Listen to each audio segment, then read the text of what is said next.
and welcome to This Life of Mine, the show where our guests pick the places, people, possessions, music and memories that have made them who they are. My guest today is a Tony Award winner, a two-time Academy Award-winning actor, producer, director, and quite frankly, a Hollywood icon. He has starred in some of the biggest movies of the past 35 years, including American Gangster, Philadelphia, The Pelican Brief, The Equalizer trilogy. His films have grossed over $3 billion, and that figure is, I'm sure, set to grow considerably with the release of Ridley Scott's epic movie Gladiator 2. There's also his extensive work on the stage, including Fences, The Iceman Cometh, and his much-anticipated return to Broadway in Othello opposite Jake Gyllenhaal. It will surprise no one that the New York Times named him as the greatest actor of the 21st century. It's an honor to have him here today. Like Are you ready? Introduction. There you go. Well, it's all true. Are you ready? Yeah. Then kick us off. I'm Denzel Washington. Welcome to This Life of Mine. That might be the best intro we've had in the time. I'm serious. How are you? I'm good. You're tired. I am knackered. I am cream crackered. Oh, good, because we're in London and you're using a London parlance. I love that. Well, it's all swinging around about the end of the day. Ducking and diving. Wow. You didn't know, huh? I didn't know. Wager Street, the Boat Bells. There you go. All right. You're Actually, I had a terrible accent. I did a film called For Queen and Country. So I was here in the 80s. Right. And tried that well. How do you stand on doing accents? It's tough when you reach a moment in your career that you've been in now for sort of, I would say, 30 years. When Oh, you're so kind. No, 30 years. No, but you know what I mean? When you get to a point and it's like, if suddenly a script comes along and they say, oh, we'd love you to play a Scotsman. Do you immediately go, I don't know if I can? Or do you like the challenge? No one's asked me to play a Scotsman, but at this point, it's about the filmmakers. I'm one of the last of my career as an actor. I'm looking to do other things. So I've talked to some really great directors, one British director, Steve McQueen. And we'll see what happens after that. Have you seen Steve McQueen's, I was about to call him Steve then, but I saw it a couple of weeks ago, The Blitz.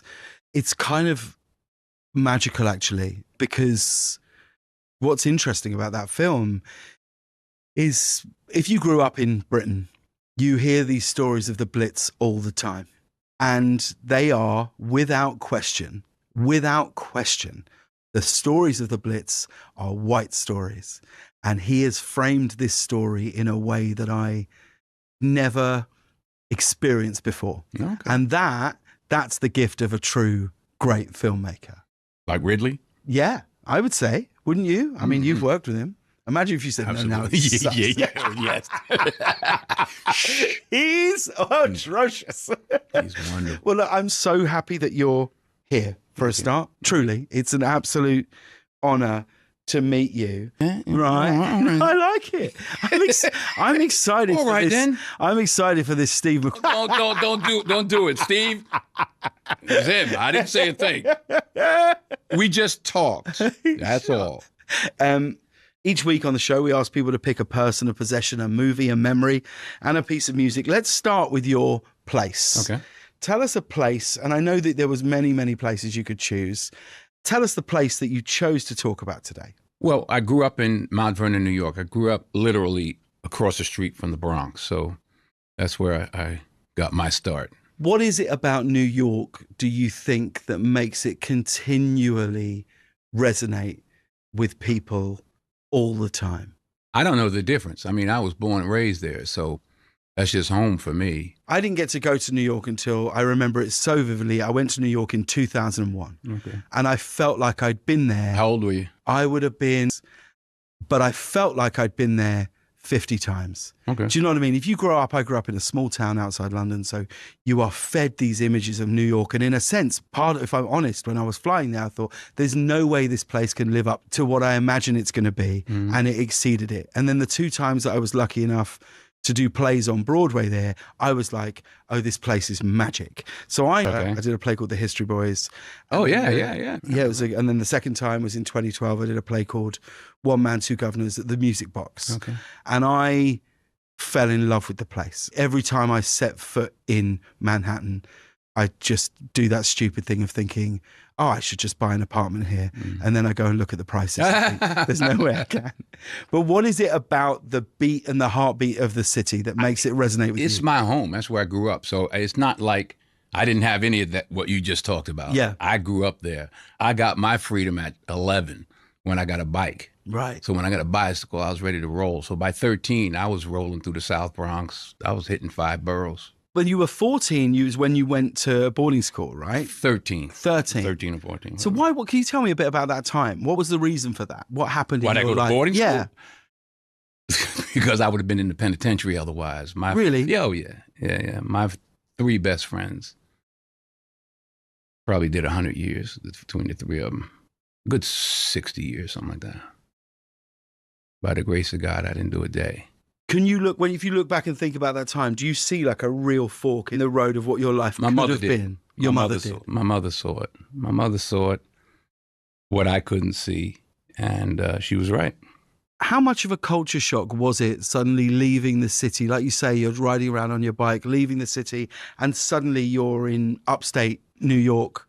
I mean, which feels like a million miles away, right? I also, my father's from Virginia, so I'd been down there to the country we were going to talk about. But the truant officer, the person, that they better get me out if I was going to be around to exercise them. And I don't know what conversation he had with my mother, so I can't tell you what he saw in me. But they worked it out for me to go upstate. I'm going to show you my boy. Or maybe I don't have that photo here. Roy, I've known Roy since we were like 11, 12. Right. He did a smooth 40. Mother killed a man in self-defense. Both of his brothers killed men. Crackhead sister got her life changed around. So I went up to Mount Vernon. This is who I would have been if I didn't get out. 40 years, 30 years, whatever he did. And we were 2 young, healthy guys. And at 13, I went upstate New York. And at 13, he stayed in the projects. And how is it when you go back and see Roy? I take care of him. That's my boy. Right. Yeah, period. See, because I think that's the extraordinary thing about you. I think the reason that your performances resonate, there is a depth and a history in your craft. Mm-hmm. I feel sometimes when I've seen you, I've never been lucky enough to see you on stage, and I'm excited for Othello, but when I've watched you on film, I feel like I can feel Roy and a past and a history that's there with you. Thank you. No, I mean it. We had a band. I played the keyboards. Roy played the bass. McCutcheon, he's dead. He played the lead guitar, and Carl, who's dead also, he played the drums. So I guess we were working out kind of an artistic thing even then. You know, I mean, I never thought about being an actor at that time or anything like that. But when did it come that you decided that acting was going to be something you do? I've done a lot of work with children. I worked at a YMCA camp. We put on a little show for the kids. And someone asked me, well, no, let me back up. I flunked in everything else. Right. Let's start in college. Yeah. I wanted to be a doctor. No. But acting just found me. Was there ever any early disasters in that time when you were starting to try acting? Was there ever any sort of type of performance that you might have ventured towards that you thought, oh no, probably all of them. No, come on. Yeah, I'm sure, you know. Are we ever going to see the Denzel Washington musical? No. Why? Because I can't sing. And how did you figure out? No, I did a little musical that didn't go so well. Not a musical, but I did. That was in college though. What musical? That was actually my first show. Once I became an actor, started acting, or second show was a musical, and I had to sing when Mabel came into the room. From the very moment I see Mabel come in the room. You know that song? No. Oh, yeah, me either, evidently. And it didn't work out? Didn't. I love that there's somebody somewhere else, maybe even right now, telling a story about how when they were in college, they were in a musical with Denzel Washington and it absolutely sucked. He sucked, yeah. Yeah, somebody, I'm sure. Your children are now following in your footsteps. Was that inevitable in the Washington household? I'm not a film person. I don't really watch movies. Never really been much of a, I want to get out in the street. But my wife loves movies, so they all grew up watching movies. So that's where they really, they watch me maybe as an actor and her as an actress.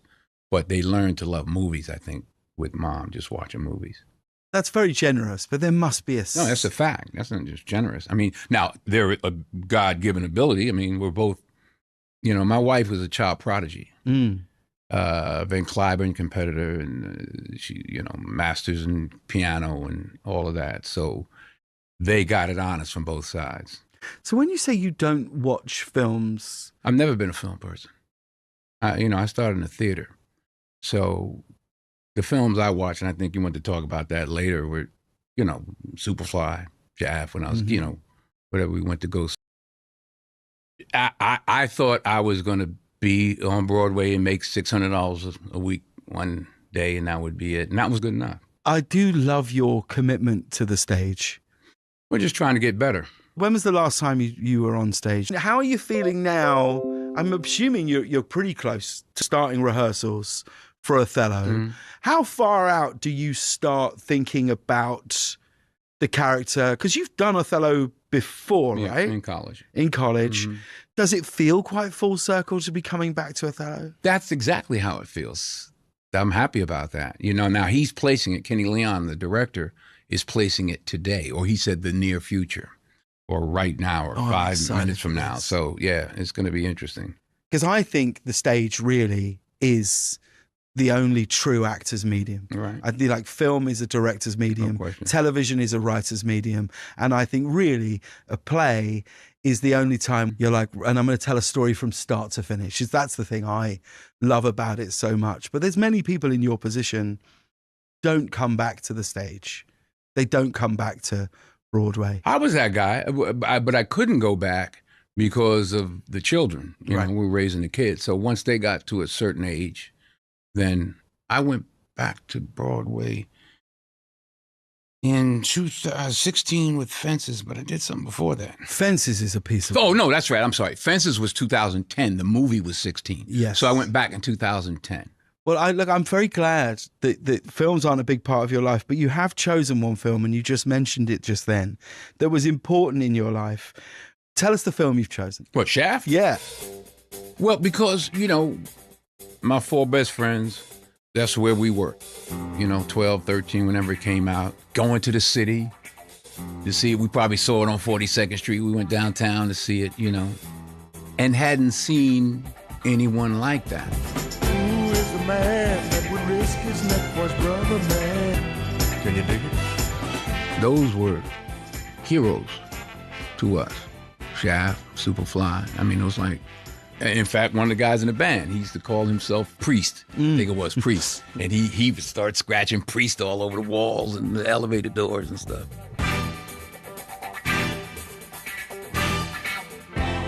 Talking about your friends growing up, when you express an interest in acting, how do your friends react when you tell them that that's what you're going to do? I've had different sets of friends.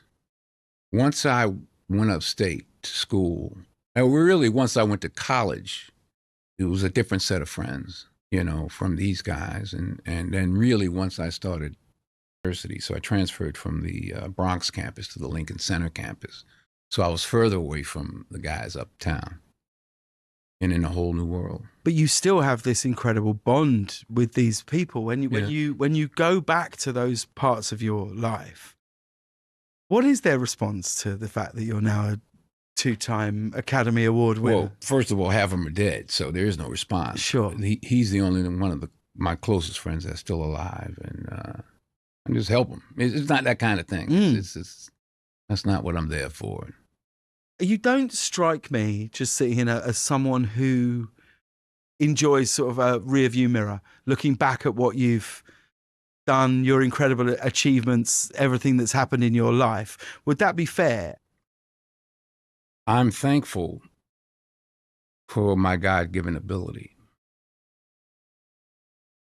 It was prophesied that I would travel the world and preach to millions of people. That's what the woman wrote in a prophecy. What do you mean? Tell me more about that. she just said the months before I started acting, she said, boy, you're going to travel the world and you're going to preach to millions of people. So that's what I was put on this earth to do. Because you seem to me somebody that many young people look to for advice. You've got such a great sense of who you are in the world, that you have just a natural aura, which I'm not the first person to tell you this, I'm sure. How aware are you of when you're working with, say, like right now, you're working with a young actor like Paul Mescal, who I think is how aware are you when you're shooting Gladiator or when you're just kicking around, hanging out, whatever, of giving your advice and knowledge over to a younger generation? Well, we're there to do a job. Sure. If asked, I share. I'm not there to preach or teach. I'm there to do my job. Sure. But and he was down there fighting lions, and we were sitting up, twirling out glass and drinks. That must and have stuff. felt really great. Yeah, up there. Yeah. It's perfect. Running at you. Exactly. But if someone like right now you're in the middle of this big press junket for the movie, which is astonishing. But what advice would you give to any young actor today? Because I feel like the entire experience of film, movies, television, quote unquote fame has changed so much. Young actors out there. Theater is an actor's medium. Get on the stage is what I tell them. But those guys were all from theater. Yeah. Yeah. Yeah, I saw Paul in Streetcar Named Desire. Yeah. The Almeida. It was like, wow, this guy has got it. He's a genuine artist. Got it. Yeah. He's just got it. That thing. I hope he does continue to step on a stage. I think he's doing Streetcar. I think he's going to go and do it in New York. Yeah. I think so. Which I'm very excited. I mean, I'm excited for you to see. I really, really interesting staging of it. It was great. Let's move on to your memory. And I'm very excited to hear this because you actually started to tell me this story before we began taping. And I was like, no, wait, save it. The story you just told me, you said that you were on a boat. Oh, water all around you. Go on, tell me about this. Well, so yeah, on the boat, listening to a song.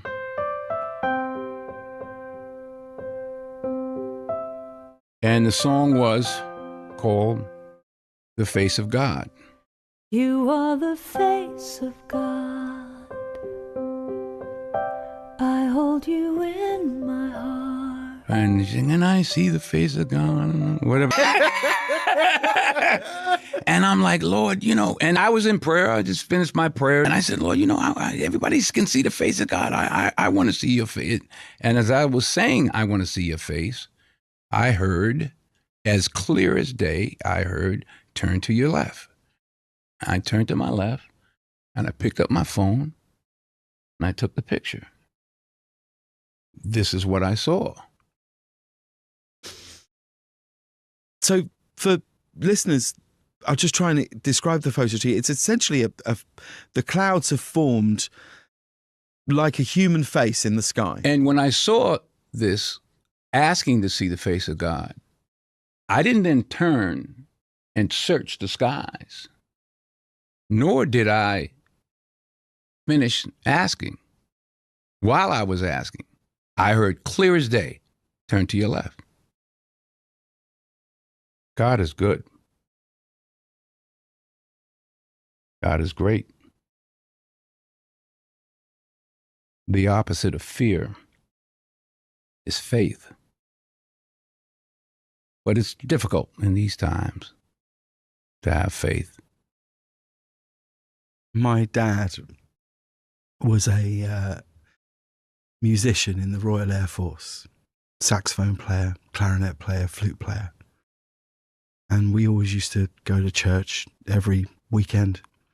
We were a Salvation Army family. Hallelujah. One day, we come home from school, me and my two sisters, and it's bad when your mum and dad call you in the living room and the TV's off. Because if the TV's off, it means there's bad news. Do you know what I mean? Because the TV's always right. So if you get called in and the TV's off, oh shit, something's about to happen. And my dad says that he's been called up and is going to the first Gulf War. Okay. Been called up he's a saxophone player. Okay. So we're just like, what? Anyway, he leaves, goes, I was 14 at the time. And my dad tells this story where he's in the car on the way to the airport and he puts his hands over his face and he prays. He says, God, I promise you, if you bring me back safe, I will dedicate my life to you and your word. I will do whatever you tell me to do.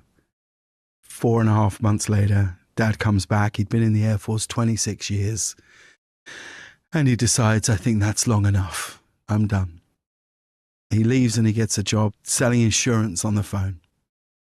Cold calling to try and sell him Pearl insurance. 3 weeks in, a guy picks up the phone and Dad's trying to sell him insurance. And this guy goes, you know what, Malcolm, you're a really good salesman. Do you ever think about, what are you doing selling this insurance? This is when I was in the Air Force, just on this. He says, come and see me. We're looking for some salesmen and I think I could probably offer you more security than you've got cold calling insurance. Dad goes, sure. Goes and meets him. This guy is a Christian book publishers.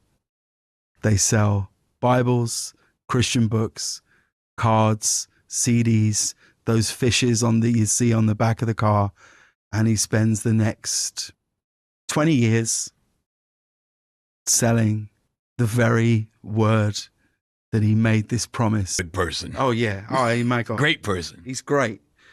But like you say, it's such challenging times right now. But to hear you talk about faith with such clarity, and what I love about when you talked about that and the face of God is you're talking about faith and you're not necessarily talking about religion. Is you're talking about faith and you're talking about purpose and a notion of why you are here.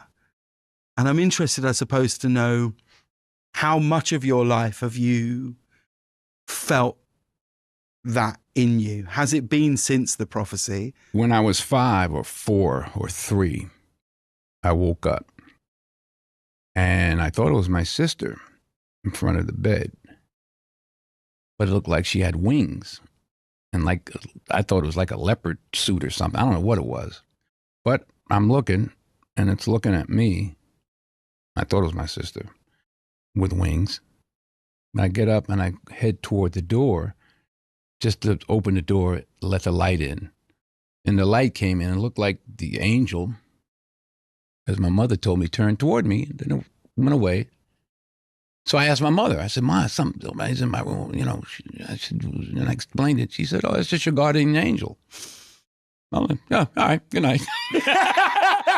What do you know? You're 5. Sure. Yeah, guardian angel. Man, Yeah. Good. Yeah. Good. So he was protected, your father, is my point. He had a purpose. That's why he got home.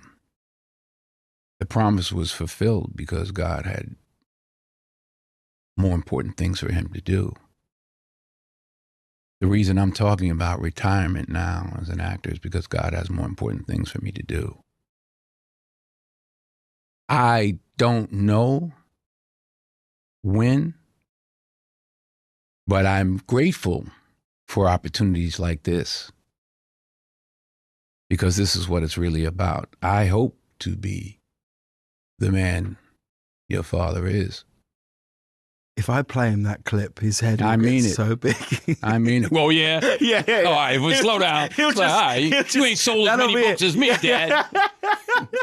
Honestly, the way that you're showing that photo of God's face, that'll be Yeah, I got to you hear send what it to you. Denzel Washington said about me? He'll make sure the world sees it. I mean, yeah. Listen, where are you with God? Or where's God with you? Now I'm thinking that I prayed last night, Amen. and then I'm thinking that you're being here, and the turn that this show has taken is really just God's just saying, no, listen, it's going to be all right. It's going to be I'm all going to right. talk to you through Denzel Washington. Yeah, because it's funny. Yeah. Which is, What do they which say? is God nuts. works in mysterious Which ways. is nuts. Well, I did not come here to. that could be the most mysterious ever. Yeah. Listen, I know who I belong to and I know where I'm going. So I just want to do God's will. until he calls me home. Period. You mentioned retirement there. Yeah.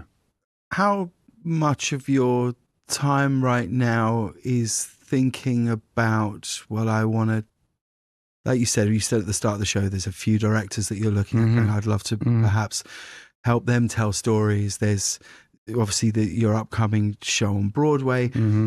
7 more August Wilson plays to produce. Right. Really? I'm not asking you for a time, but do you have a time frame in mind of when that might be? Well, my youngest son, Malcolm, has directed a wonderful film, Piano Lesson.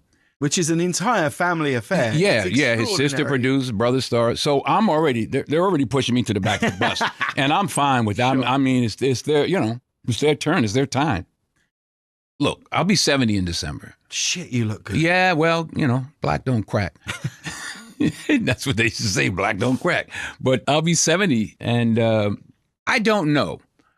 I love being by the sea. I love the water. So I may have to work a little longer to get one more piece of property. That's what I'm really saying. Is this house I want to get. Let's move on to your person. And I know that this was difficult. You talked about a few different people that it could have been. At one point, you were going to talk about God as your person. But in the end, you've picked your family, which we have allowed. So I'll change that. Person, the most important person, is my wife. The love that they have for each other, they learned how to love from her, because I didn't have. So they're very close. They love each other. They work together. And Mom was there on the set every day.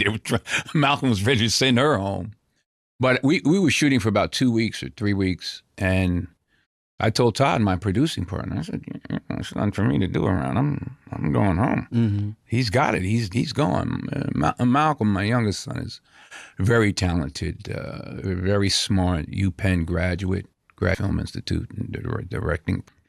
Let's just talk finally about some music. Oh. Will you tell us the piece of music that you've chosen? Well, here's a song I just bought. Oh, okay. That I hadn't heard. Where is it? And those in their late 60s and 70s will know this cut, especially the Americans. That's from a group called Young Holt Unlimited.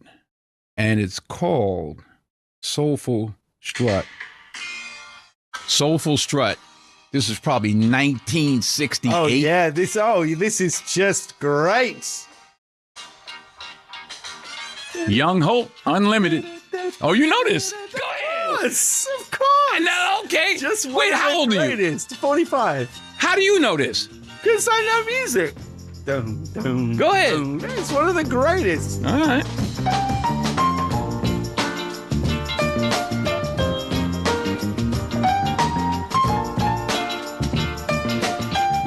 Now, why this song? What does it make you feel when you hear that? I just been buying stuff, and I saw their picture somewhere online or something. I was like, oh, I forgot that song. So I bought it. And I remember the dance we used to do to it, something where you put your foot over it, something like that. Anyway. How big of a part does music play in your life? Ooh, big. I mean, I'm from the Beatles to Pharoah Sanders, from John Coltrane to my wife. My wife introduced me to Miles Davis. She was like under his wing, and I'm all over the place music though. Yeah. Denzel Washington, your place was Mount Vernon, New York. Your movie is Shaft. Your memory is being on a boat and seeing the face of God in the sky. Your person is your wife, Pauletta, and your music is Soulful Strut by Young Holt Unlimited. I cannot thank you enough for this moment of time that we've spent together. I've loved every single second. Thank you so much for sharing this life of yours. Thank you. Next week is this. I'm Richard Branson, and welcome to this Life of Mine.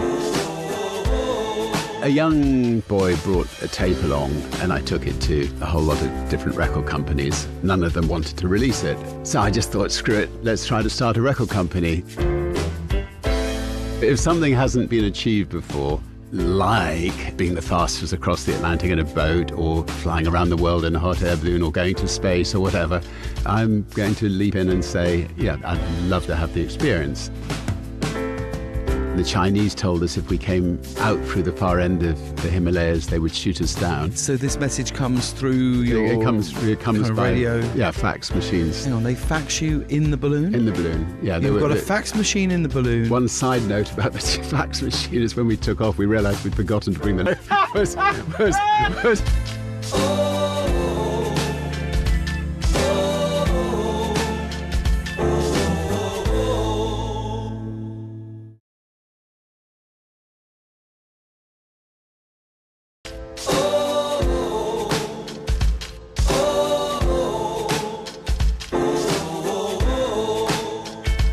Hello and welcome to This Life of Mine, the show where our guests pick the places, people, possessions, music and memories that have made them who they are.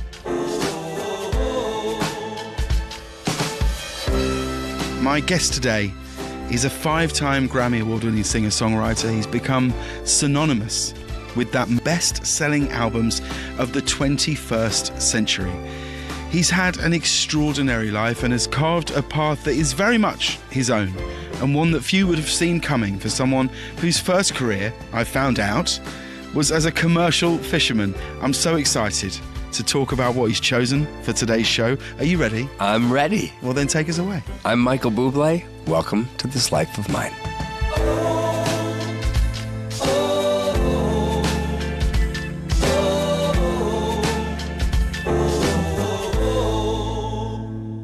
I'm so happy that you're here. Thank you. As I said to you just now, I said, are you ready to start? And you said, yeah.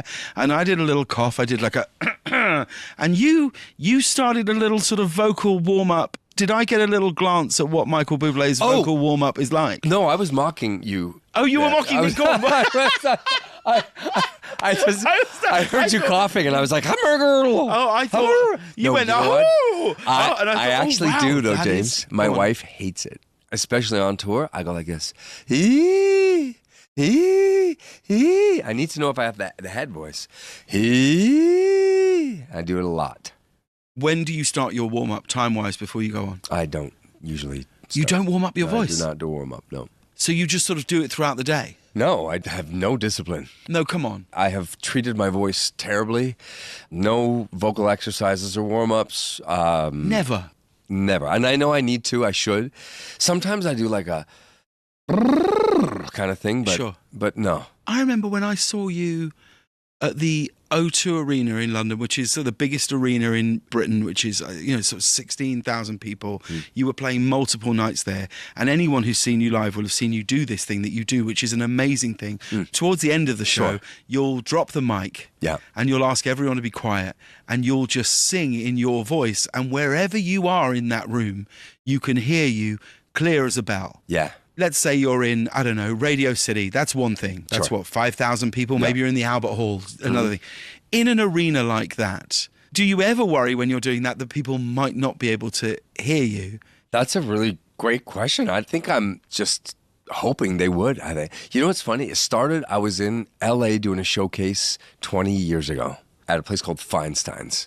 At the end of the showcase, everything went out. The board went out. Oh, right. And it's just a little tiny place. And I watched my sound guy turn white because it was that close. And I could see him just sort of give me that we've lost it all. Lost all power. And so the last song of that set was My Funny Valentine. It's one of those things, and I know you've done this because I know you're a fabulous entertainer and you understand how to improvise. That sometimes when we're afraid or we think we can't do this, I'm going to fail. Something happens to us where you go out, the light goes on, the camera turns on, and then things just go into slow motion. And in that moment, I knew. And I turned around to the band, and it was this kind of funk version of boom, boom, boom, boom. My Funny Valentine, boom, boom, boom, boom. And I remember turning and looking at the band, and they were all young guys. At that time, still my same guys, but at that time, they were all 18, 19 years old. And I remember putting my hand up and saying, shh, down. And at the end of that show, I just a cappella, are you figure, let the graves of life open it to speak, are you smart? don't you? And I did that. It was like this little small audience of people went nuts. Of course, they probably felt this guy had planned this. This is the shtick of the show. But once that had happened, I knew. I was like, oh my God, I gotta. And then slowly I went from those little tiny clubs to little theaters to soft theaters. And by the time I got to the arenas and I needed that ending, I would end. It is it's an amazing moment in those arenas. I think is it really what you want as an audience is to feel like you are on some level witnessing something unique tonight. Do you know what I mean? You want to feel like, oh, I was there the night when. And what you really want is you go, oh no. And then he ended the show. And also, how often are people silent really in a room anymore? And there's no boundary of technology. There's no line between us. Now, it's not a microphone. There's no amp. It is just me and you. And what was more interesting for me, James, is you wouldn't remember because it was a long time ago, but the song that I ended up doing that with in the arenas was a song called Song for You. I've been so many places in my life and time. Yes. And so to finish those shows and to sing, I love you in a place where there's no space or time. I love you for my life, 'cause you're all friends of mine. 'Cause we were alone and I was singing this song for you. It was such a nice, wonderful, sweet message that was clear, and a really beautiful way to leave people. I might go back and do that again. Oh, I think you should. Yeah. I mean, we've asked you on the show today to pick a person, a possession, a place, a memory, a movie, and a piece of music. And your place relates to something I just mentioned then in the intro. So we're going to start there. Tell me the place that you've chosen to talk about on the show today. The place that I chose was the ocean surrounding the coast of British Columbia, Canada. Now, tell me why. Why is this such an important place for you? Well, it's important because it is such a rich part of my family's history. My great-grandfather immigrated from Italy, and he came with very little, and he was a shipbuilder. I think that's exactly how his son, Frank, became a commercial seine fisherman.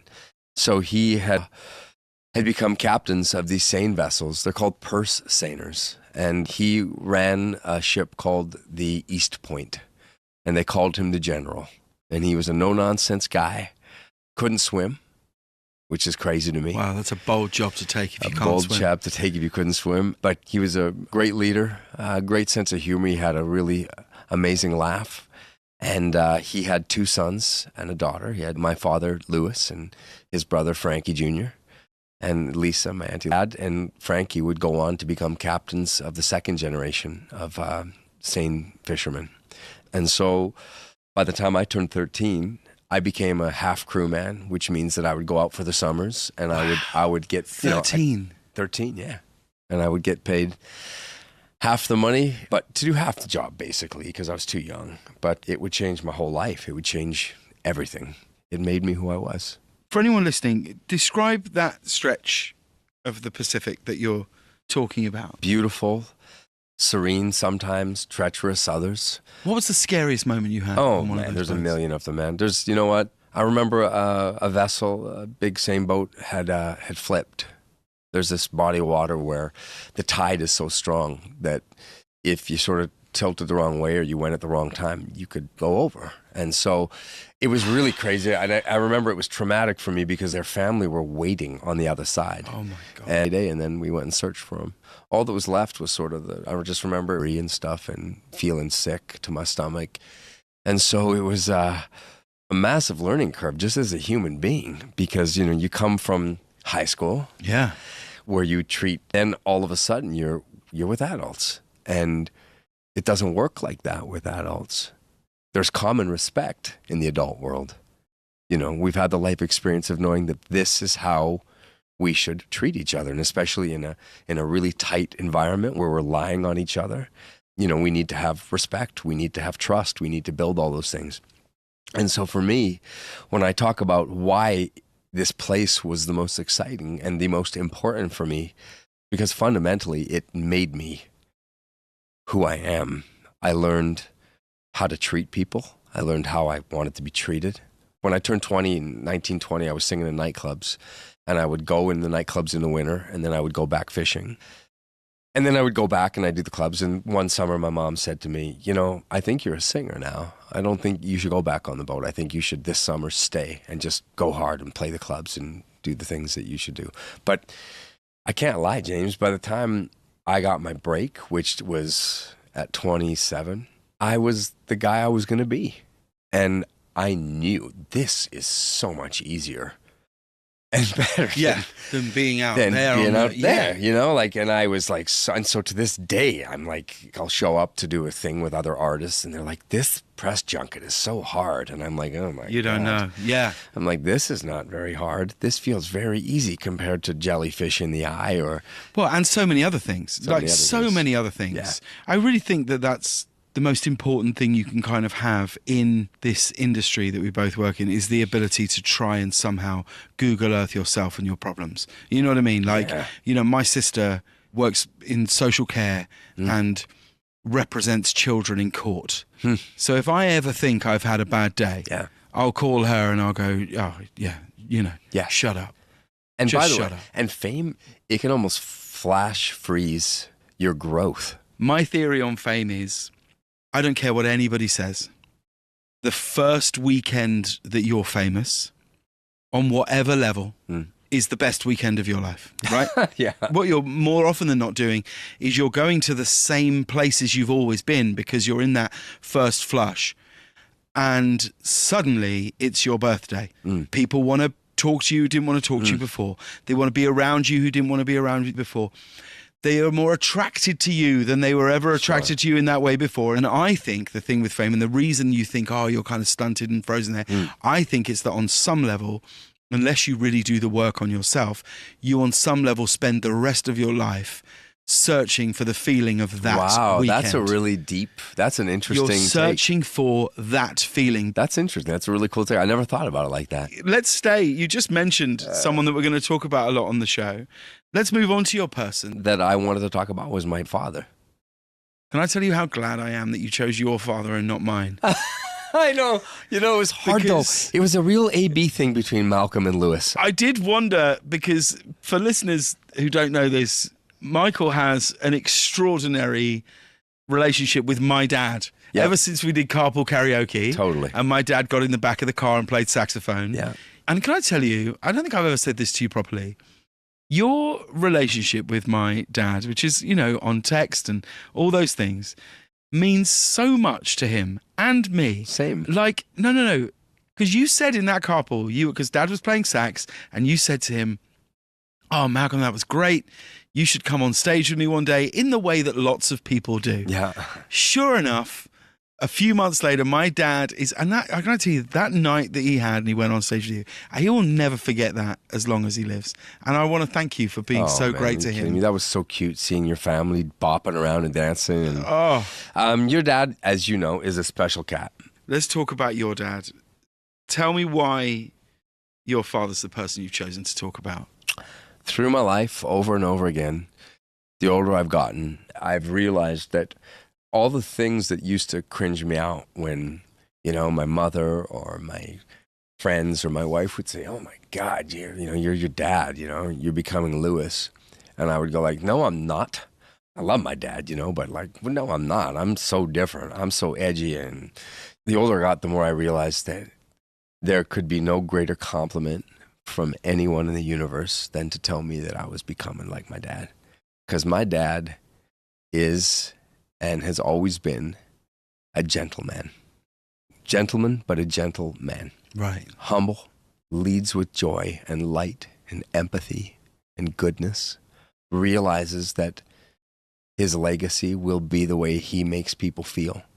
Every day I keep it in my mind that that's my legacy that I leave to my kids, hoping that one day, when I'm long gone, they'll be able to feel the same way about me that I felt about my pop. And he's incredibly frugal. And he's, I was about to ask in what ways do you think you're like your father, and now I understand. I call him Captain Safety. Like for Christmas, we got him a picture of him and we had it like AI'd so that it was him wrapped in a bunch of padding and phone books around Right. him, so that when he like leaves the house to pick up the newspaper, and it turns out that I am him. You know, my wife is out there with my kids and let's go surfing, let's go to the thing. And I'm like, you know, there are sharks. Right. But again, you know what? There could be worse things than being like Lewis, because Lewis is the coolest dude ever. I mean, he's going to love hearing that so much, I'm sure. To hear your child talk about you in that way is extraordinary. What was his reaction when you told him that you wanted to be a singer?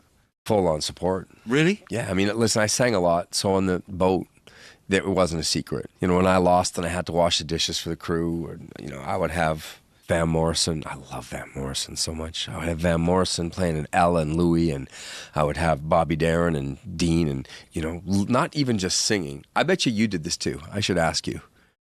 I was you. just never not singing. I was just never not I singing. didn't just sing.